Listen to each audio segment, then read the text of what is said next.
Bueno, yo soy la doctora Danay Saavedra, trabajo en el Centro de Inmunología Molecular hace aproximadamente 10 años y es interesante porque yo soy médico y soy especialista en inmunología. Por eso, a propósito del Día de la Inmunología, mis colegas del Departamento de Comunicación me pedían que conversara un poquito referente a justamente la importancia que tiene el hecho de manejar la inmunología, de conocer la inmunología, para haber podido afrontar una situación como esta en la que estamos actualmente, digamos, en el enfrentamiento de la pandemia de COVID-19. Fíjate que yo creo que lo primero que te contaría es que, siendo la inmunología la ciencia que nos permite entender la respuesta inmune, y partiendo de la base de que la respuesta inmune se relaciona con todo el resto de los sistemas, justamente es, digamos, como el espacio propicio para entender que desde que comenzó, digamos, la COVID, hemos estado todos tratando de relacionar un poco por qué había pacientes que se agravaban, por qué había pacientes que cursaban con una enfermedad asintomática. Y justamente es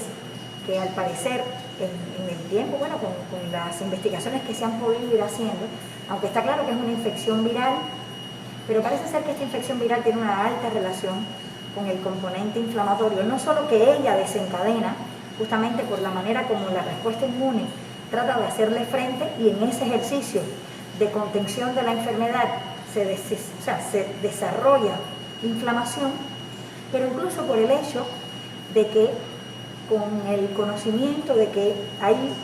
una inflamación que llamamos crónica de bajo grado,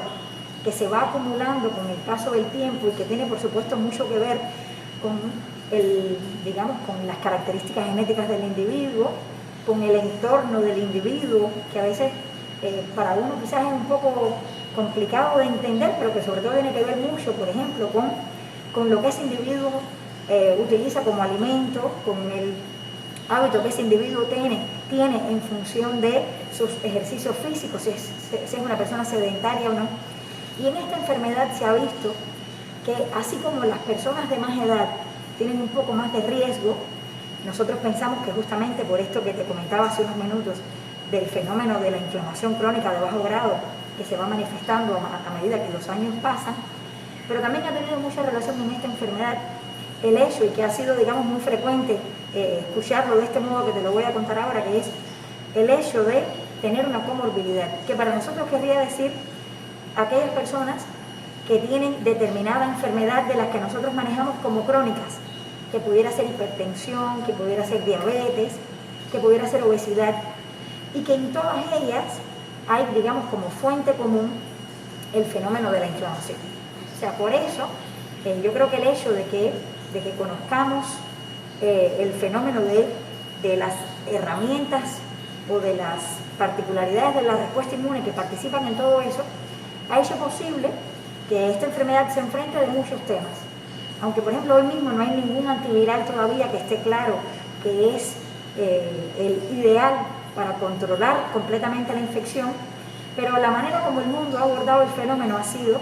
tratando incluso de evitar que esa persona que está enferma avance a momentos más graves de la enfermedad, y en ese sentido por eso siempre se presta mucha atención a estas personas que te digo que pueden tener más edad. Generalmente se pone como límite para la edad aquellos que tienen más de 65 años y adicionalmente los que tienen alguna comorbilidad. Quizás una reflexión interesante en este punto sería que incluso si no tuviéramos COVID, es muy importante tener claro que el hecho de que las personas tengan enfermedades crónicas no transmisibles y que se relacionan con inflamación. Fíjate que hay un término en inglés que se acuñó en el año 2000 por un profesor que de alguna manera hemos tenido contacto con él en el CIN, porque en el CIN tenemos un grupo hace unos cuantos años que trata de entender el fenómeno de los cambios que ocurren en el sistema inmune con la edad, y bueno, justamente entre eso está implicado un poco la inflamación, y este término es inflammation. Sería algo así como la inflamación que cursa con los años, con la edad, y esto que yo siempre insisto en decir que es de bajo grado, es porque, digamos, no es una inflamación, digamos, que uno notara. Uno generalmente cuando piensa en inflamación, piensa en una pierna inflamada, en un brazo inflamado. Esto es como una inflamación, digamos, silente, que no la notamos, pero que en cambio está haciendo que todas las celulitas que tienen que participar habitualmente en la respuesta inmune, de alguna manera también estén aportando un poquito a ese tenor inflamatorio que luego predispone para que uno tenga enfermedades relacionadas con la edad, como son estas que te comentaba: hipertensión, diabetes, el hecho mismo de la obesidad, enfermedades cerebrovasculares, incluso el cáncer, que está relacionado con lo que nosotros también trabajamos. Así que yo creo que es muy valioso el hecho de esta conexión con la inmunología, sobre todo por el hecho de que quizás ahora se pone muy de manifiesto el hecho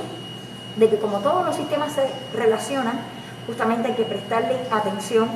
a lo que siempre se maneja desde el punto de vista de la prevención, que las personas deben alimentarse adecuadamente, con una dieta sana, que las personas deben practicar ejercicios físicos para luchar contra el sedentarismo, porque fíjate que solo eso, de alguna manera, ayudaría mucho a mantener controlado este tenor inflamatorio que podemos ir adquiriendo con el paso de los años, y adicionalmente en función de lo que decidimos que aplicamos a nuestro entorno, sobre todo relacionado con esto que te decía de la alimentación y de la práctica de ejercicio físico. Y en ese sentido también ha sido muy valioso, por ejemplo, porque en nuestro país se ha tratado de proteger mucho a las personas de más edad. Creo que debes estar al tanto de que se ha utilizado la biohemoglobina T y algunos otros inmunomoduladores que tenemos a mano, justamente para prevenir personas en hogares de ancianos, incluso en algún territorio se ha podido, digamos, proteger a las personas de más de 65 o 70 años. Y en ese sentido quiere decir que de lo que la inmunología nos ha, mostrado en función de cómo también se puede, aprendiendo de las características del sistema inmune en determinado momento, bueno, pues uno pudiera administrar determinado tratamiento para de alguna manera mejorar esa condición. Bueno, pues también ese conocimiento previo se ha puesto en función de cómo, protegemos a esa población que justamente es la que más en riesgo pudiera estar, bueno, para evitar contagiarse y de esa manera evitar que pueda enfermar. Así que yo te digo y yo creo que como colofón está el tema de las vacunas, que son muy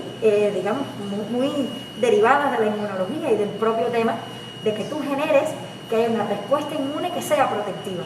Y en ese sentido, bueno, tenemos el orgullo nacional, yo diría, y en el SIN también, por toda la colaboración que los colegas nuestros que han estado trabajando en este tema de Soberana, pues que quiere decir que adicionalmente con los conocimientos que existían de inmunología y en este rama más particular de la vacunología, bueno, pues que entonces se está tratando de encaminar hacia justamente este fenómeno de cómo prevenimos las formas graves de enfermedad con la vacunación, y ojalá que cuando sea masiva la vacunación se pueda prevenir justamente la enfermedad. Así que yo creo que como corolario del Día de la Inmunología, pues que viva la inmunología.